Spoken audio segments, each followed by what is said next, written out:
El conjunto de cartas enviadas por Pereda a Manuel Marañón se sabía que existía. Las personas que convivieron con Pereda sabían de la intensa relación entre ambos y de la amistad profunda que les unía, pero era un conjunto de cartas que, sabiendo que debía existir, se daba por perdido. Los especialistas en Pereda se lamentaban muchas veces de que ese conjunto de cartas se hubiera perdido, no hubiera aparecido, ¿no? Y fue en el Cigarral de Menores, el cigarral que compra Gregorio Marañón, el gran médico, hijo de Manuel Marañón, destinatario de las cartas.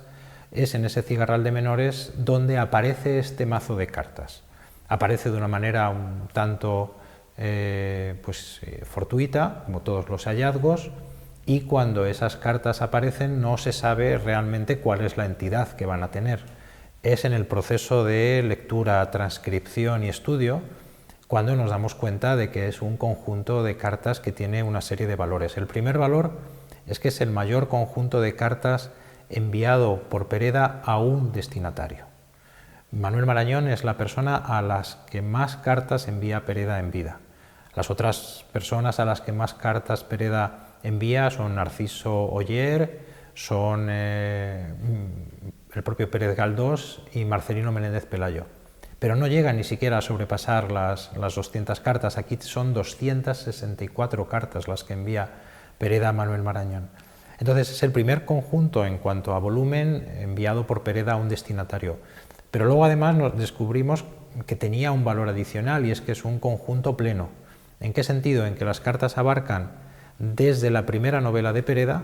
hasta su ingreso en la Real Academia Española. Son 20 años, desde el año 77 hasta el año 97, que cubren por completo, digamos, el arco de producción literaria de un escritor. Es verdad que Pereda había publicado antes Cuadros de costumbres, ¿no? Pero su irrupción en la novela, que la produce con El buey suelto, es en el año 77, y estas cartas se inician precisamente y descubrimos a Pereda envuelto en redacción y en la gestión de su primera novela, y la última carta se cierra con la recepción que Pereda tiene cuando llega a Santander después de haber ingresado en la Real Academia Española. Por lo tanto, es un conjunto de cartas valioso por su cantidad y valiosa también por su calidad, y sobre todo porque es un conjunto cerrado que tiene un sentido pleno en sí mismo. Pues es una amistad que tiene, lógicamente, un primer vínculo en la tierra, en esa tierruca de la que habla Pereda en sus novelas, en sus obras. Es la que les vincula a Marañón y al propio Pereda, ese Santander, el entorno de Polanco. Pero luego es verdad que es una amistad vivida en la distancia. Pereda en Santander la mayor parte de su vida, aunque con alguna etapa más breve en Madrid, y Marañón aquí, en la corte, en la capital, ¿no? Un hombre un jurista, una persona vinculada con el mundo de la política, de la cultura, que según una acuñación de Clarín era el cónsul de Polanco en la capital, ¿no? Porque se ocupaba aquí en Madrid de la gestión de numerosos asuntos de sus paisanos, especialmente de Pereda, en todo lo que tenía que ver con su obra. Efectivamente es una relación, una amistad vivida en la distancia geográfica, pero también en la distancia, digamos, biológica. Son dos personas entre las que media una gran cantidad de años, más de una veintena entre los dos, pero que tienen una conexión muy profunda, muy íntima, y en ese proceso de cartas vemos cómo esa amistad entre los dos hombres se amplía a las dos familias. Los dos, claro, Marañón va casándose, va teniendo hijos, y Pereda es testigo de ese crecimiento vital y familiar, y esa amistad inicialmente entre ellos dos se amplía a las dos familias. Las esposas de los dos, Diadora y Carmen Posadillo, mantienen también una relación epistolar en paralelo, como se ve en estas cartas, y hay numerosos asuntos cruzados entre las dos familias, ¿no? Y luego, aparte de todo eso, es una amistad, como digo, extensa y sobre todo muy intensa, hasta el punto de que Pereda llega a afirmar en algunas de sus últimas cartas que en esa selección de amigos que forzosamente la vida te impone, él cuenta a Marañón como el mayor y mejor amigo que tiene, ¿no? Pues es verdad que la idea de escritor que traslucen las cartas es una idea muy distinta a la que podemos tener hoy en día, porque Pereda se ocupa del proceso creativo en todo su conjunto, es decir, desde la idea inicial de una novela hasta la repercusión en prensa que pueda tener una vez ya publicada, y en todo ese proceso Pereda está atento y sobre todo interviniendo en cada uno de los pasos, ¿no? Pereda compra el papel, él decide el tipo de papel, el gramaje, el número de resmas, elige la tipografía, diseña las cubiertas, calcula cuándo han de empezar a salir las primeras noticias en prensa para generar una expectativa, decide el precio de las obras en Madrid y en provincias, se preocupa de que en Madrid esas novelas suyas tengan una repercusión en la prensa del momento, en los suplementos, podemos decir hoy más literarios o más culturales, y para toda esa labor Marañón es clave, porque Pereda le pide que lleve a tal o cual redacción o que haga llegar a tal o cual crítico literario un ejemplar dedicado por Pereda, y porque Pereda lo que quiere es triunfar en Madrid.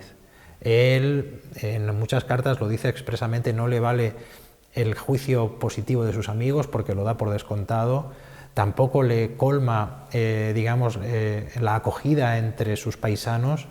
porque los tiene cerca. Él lo que quiere es triunfar en Madrid, que la prensa de Madrid lo reconozca, y siendo un autor como lo fue muy vendido, él muchas veces se desespera porque la prensa o no se hace tanto eco como él piensa, o cuando lo hace no lo hace en el tono que él esperaría que lo hiciera, ¿no? De manera que para toda esa labor, ¿no?, que no se limita solamente al proceso creativo, sino a un proceso de comunicación, de difusión, de marketing, diríamos hoy, Manuel Marañón es una persona que está entregada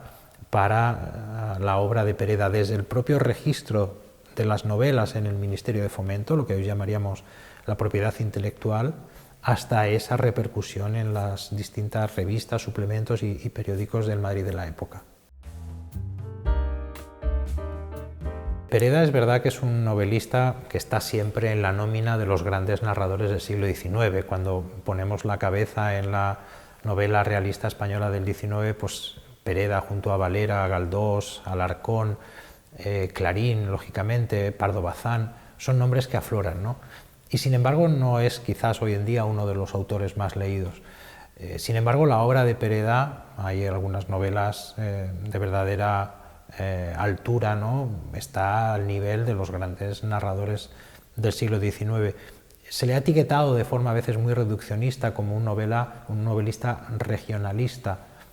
No solo es eso, aunque es verdad que la zona de Santander, la montaña, tiene un espacio protagonista en su obra, ¿no? Pero más allá de esas coordenadas, digamos, espaciotemporales, que lo podrían circunscribir a un ámbito muy concreto, la novelística de Pereda es igualmente universal, porque los temas que se tratan en ella son temas que trascienden esas coordenadas, ¿no? En ese sentido, Pereda es un autor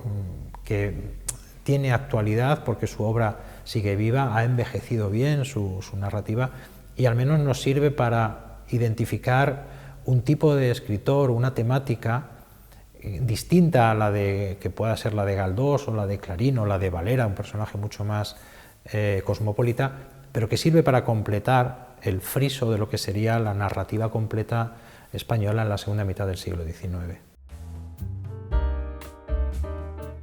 Yo estoy convencido del enorme valor que tiene para la literatura también el conocimiento de la vida del escritor. Hay maneras de entender la literatura y una de ellas pues tiende a disociar lo que es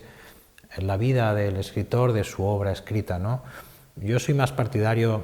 de vincular ambos escenarios, porque forzosamente están condicionándose de forma íntima, ¿no? Y en el caso de Pereda lo vemos en las cartas. Las cartas tienen sobre todo una temática literaria, pero aparece también la familia. Yo por eso lo hemos titulado el volumen Las cosas de la vida, que es un sintagma extraído de una de las cartas de Pereda, porque realmente él en sus cartas habla de literatura, no solamente de lo que lee y de otros escritores, porque ahí se cruza Clarín, se cruza Galdós, se cruza Emilia Pardo Bazán, sino también de todo ese proceso material que decía yo de la edición. Pero además de todo eso, están las cosas de la vida, está la familia, están los hijos, la desgracia del suicidio de su hijo mayor, los nacimientos de los hijos de Manuel Marañón, las enfermedades, las muertes de amigos comunes, están incluso algunas peticiones o cuestiones meramente materiales que Pereda no puede conseguir en Santander y le pide a Marañón que trate de conseguirlo en Madrid. Eso da idea de la confianza, da idea de la intimidad que les une, y realmente, como digo yo en la introducción, en el prólogo, la vida no siempre es extraordinaria, y muchas veces pues, se vincula, ¿no?, y se mezcla lo extraordinario que pueda tener Pereda como novelista pues, con las cuestiones más ordinarias de esa vida doméstica, que también ocupan gran parte de estas cartas y que ayudan, como decías, ¿no?, a recuperar esa imagen global de un Pereda, pues sí, escritor, novelista, pero también marido, padre, amigo, con ilusiones de triunfar en Madrid, con pretensiones también de ingresar en la academia, es decir, pues la complejidad que tiene una vida y que gracias a una literatura epistolar podemos conocer en todos sus aspectos. La mejor manera de conocer a un escritor, lógicamente, es su obra, ¿no?, lo que Steiner llamaría pues esas fuentes primarias, ¿no? Pero muchas veces, aparte de leer la obra de un escritor, es muy bueno, yo creo, hacerse acompañar en ese conocimiento o en esa profundización de alguna obra secundaria, ¿no? En este caso, es decir, alguna biografía de Pereda. Yo recomendaría la de Benito Madariaga de la Campa, que ya fallecido hace pocos años, ha sido el gran especialista en Pereda, porque no solamente habla de Pereda, él también tiene obras sobre el Santander de Pereda, ¿no?, toda esa época de una ciudad que atrajo pues, a personajes como Galdós, que procedía de Canarias, nada menos, ¿no?, y que se residenció allí durante largas temporadas del año. Personajes como Menéndez Pelayo, que aparece también en el epistolario, personaje muy joven en comparación con Pereda y que ya es considerado en esos momentos como un prodigio, como un joven de unas capacidades y una erudición fuera de lo común, ¿no? Hay un libro muy bonito de Vicente Marrero que se titula Historia de una amistad y que narra la amistad entre Pereda, Galdós, Valera, Rubén Darío, Menéndez Pelayo.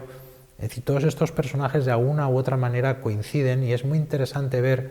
cómo esa vinculación geográfica en Santander luego tiene también un trasunto aquí en Madrid, sobre todo en la Real Academia Española, porque Menéndez Pelayo, Pereda, Galdós terminan siendo académicos de la Española y ellos en los discursos de ingreso pronuncian también los discursos de recepción de sus amigos, porque en las academias, como sabéis, hay un discurso de ingreso que luego es contestado por parte de un miembro de la corporación, ¿no? Y esos mismos amigos que hace años habían coincidido en Santander se ven en la Academia Española, por ejemplo, dándose el discurso de recepción unos a otros y dejando evidencia de esa amistad y también de una independencia de criterio y de poner la literatura por encima de todo, porque ideológicamente Galdós, Pereda, Menéndez Pelayo no tienen mucho que ver, lo mismo que con Valera, y sin embargo la literatura es el terreno común que todos ocupan, ¿no? Y ahí es donde, digamos, se produce esa conexión y esa historia de una amistad que, como digo yo, está muy bien recogida en esa obra de Vicente Marrero, que ya tiene unos cuantos años, pero que sigue siendo una obra hermosísima para adentrarse en ese Santander de aquellos años. Sin duda es así, ¿no? La novela española, que había tenido en la primera mitad del siglo XIX algunos ejercicios con la novela histórica romántica, alcanza su altura mayor, su plenitud, en la segunda mitad del siglo XIX. Es verdad que arranca con Fernán Caballero y La Gaviota en 1849, pero a partir de ahí comienza, sobre todo a partir de 1870, con Galdós, ¿no?, el gran friso, el gran panorama de la novela realista. En ese sentido, yo sí que animaría, ¿no?, a leer directamente a estos autores, a Galdós, comenzar con La Fontana de Oro o con cualquier obra de Galdós, incluidos sus episodios nacionales, nos permiten descubrir que esa novelística española de la segunda mitad del siglo XIX está a la altura de la gran novelística que se está dando en Europa. Y ahí están Tolstoy, Dostoyevsky, está Dickens, están los grandes novelistas, y desde luego Galdós y también Pereda y Valera están a la altura de estos grandes narradores. Entonces yo sí animaría, ¿no?, a no despreciar, digamos, a los autores españoles frente a otros grandes nombres que nadie cuestiona, como Balzac, como Zola, o Stendhal, ¿no?, porque estos narradores nuestros, como digo, están a esa misma altura, y animaría a leer directamente su obra novelística.